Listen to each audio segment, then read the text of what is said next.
Primero, eso no existe. Entonces, no se puede llevar a algo que no existe. El castrismo es diferente al chavismo.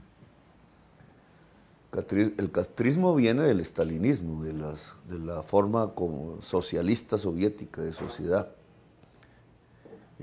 Es anacrónico en tanto eso fracasó. El chavismo es propio de las sociedades petroleras. Se parece a Gaddafi, se parece a los regímenes árabes republicanos. Y consolidan y perpetúan el poder a partir de una distribución de la renta petrolera. Digamos, ni yo quiero llevar al país hacia un socialismo de tipo soviético, no me interesa la estatización de medios de producción, luego no soy castrista. Creo más en la democratización del capital en manos de la gente y mucho menos estoy pensando en cómo distribuir la riqueza petrolera cuando lo que yo estoy proponiendo, a diferencia del chavismo, es pasar de una economía de dependencia del petróleo y del carbón hacia una economía productiva. Una constituyente realmente no se hace para eso, se hace es para unas reformas que no puede hacer el Congreso por su incapacidad propia de reformar por unos intereses creados. El Congreso elegido el 11 de marzo promete, dado que eligió una bancada de minoría pero mayoritaria en el Senado, fuerzas alternativas, podría hacer las reformas simplemente a partir de un acuerdo sobre lo fundamental, que no es la mermelada que es el delito, sino un acuerdo político con el liberalismo y las fuerzas que hicieron la paz para hacer las reformas que permitan hacer la paz grande en Colombia, es decir, que nunca más haya más guerra. Reformas que tienen que ver con la salud, la educación, la justicia, la política y la economía productiva.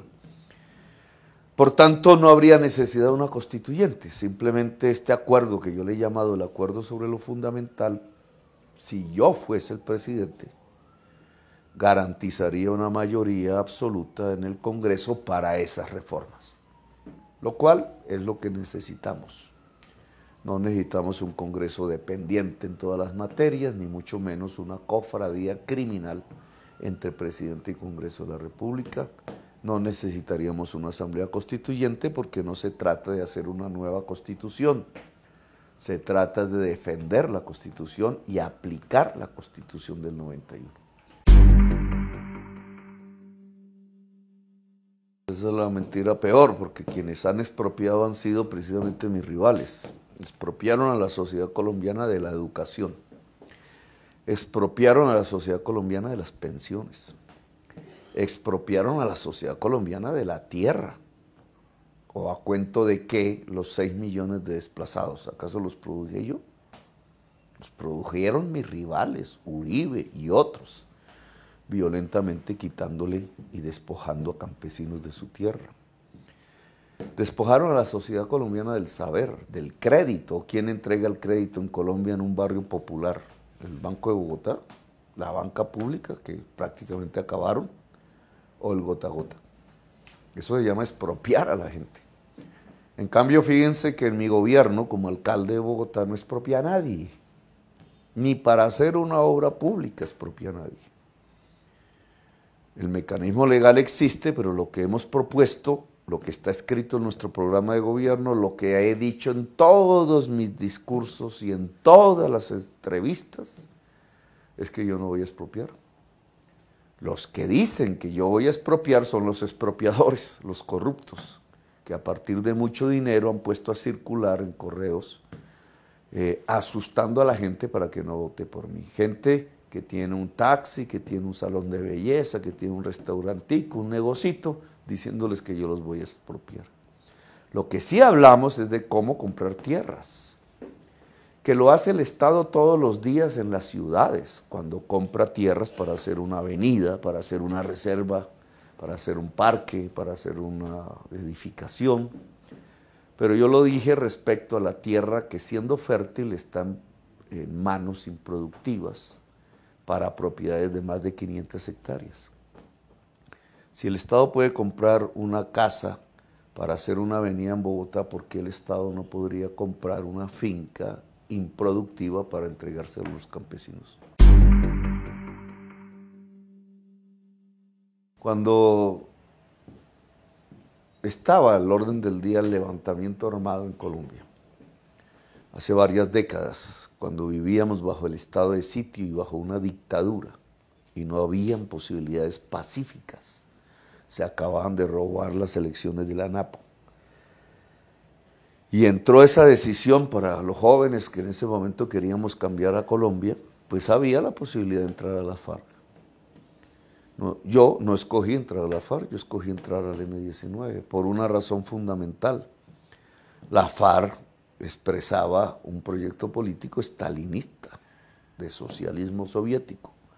El M-19 defendía un proyecto democrático, que a la postre usted puede leer en la Constitución del 91, porque el M-19 derogó la Constitución de 1886 y creó la Constitución de 1991.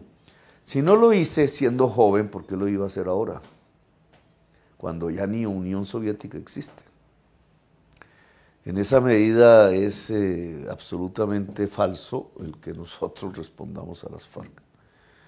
Ese invento lo creó Uribe cuando yo hice mis debates sobre la parapolítica, es decir, sobre sus vínculos, los de Uribe, con el narcotráfico en el departamento de Antioquia, que generó lo que hoy llamamos el paramilitarismo y que mató más de 200.000 personas. De hecho, la acusación más grave que se hace contra Uribe es que en su propia hacienda ocurrieron asesinatos, la hacienda Huacharacas. Hoy han pillado a Uribe otra vez en un delito porque le grabaron tratando de modificar testimonios de sus mayordomos en su hacienda Huacharacas, porque precisamente están confesando a la justicia que ahí se cometieron asesinatos. Para tratar de deslegitimar mi denuncia, para tratar de que los colombianos, empezando por los colombianos antioqueños, no creyeran lo que yo decía en mis debates en el Congreso, entonces Uribe dijo que yo era un terrorista vestido de civil de las FARC. ¿Qué es populismo? Una persona que habla bien ante la plaza pública, bueno, pues yo sí hablo bien en la plaza pública, pero igual podría hacerlo cualquier otra persona. Eso es un don, eso no es una postura ideológica. Carlos Gaviria no hablaba tan bien en la plaza pública y coincidíamos en los mismos temas. No es eso el populismo, es un demagogo, o sea, una persona que hace propuestas sin base real. Todas mis propuestas tienen base real y las he demostrado. He demostrado cómo se financia la educación pública superior gratuita.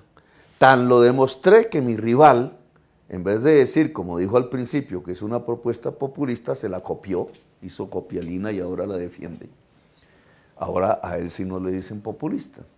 Pero la copió porque se dio cuenta, y sus asesores más que él, que la propuesta tiene base real y se puede hacer, y que las juventudes y la clase media iba a votar por Petro si él no se robaba la propuesta.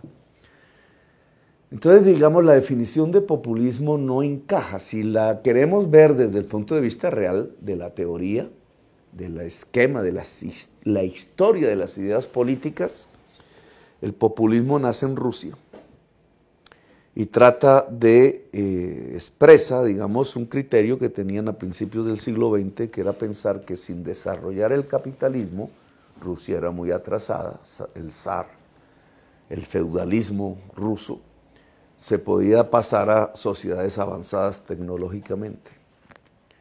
Pues Petro lo que está planteando en Colombia es que hay que desarrollar el capitalismo para salir del feudalismo premoderno que tenemos, y por tanto tampoco correspondería su propuesta política a lo que la teoría y la historia de las ideas políticas llama populismo.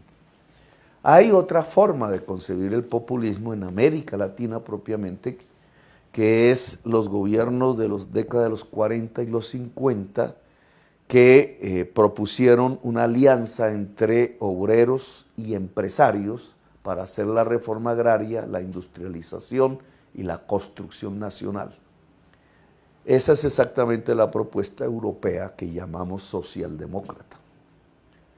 Si es esa la definición, yo sí estoy proponiendo una alianza obrero, empresarial y popular para construir una nación, industrializar a Colombia y hacer la reforma agraria, es decir, salir del feudalismo.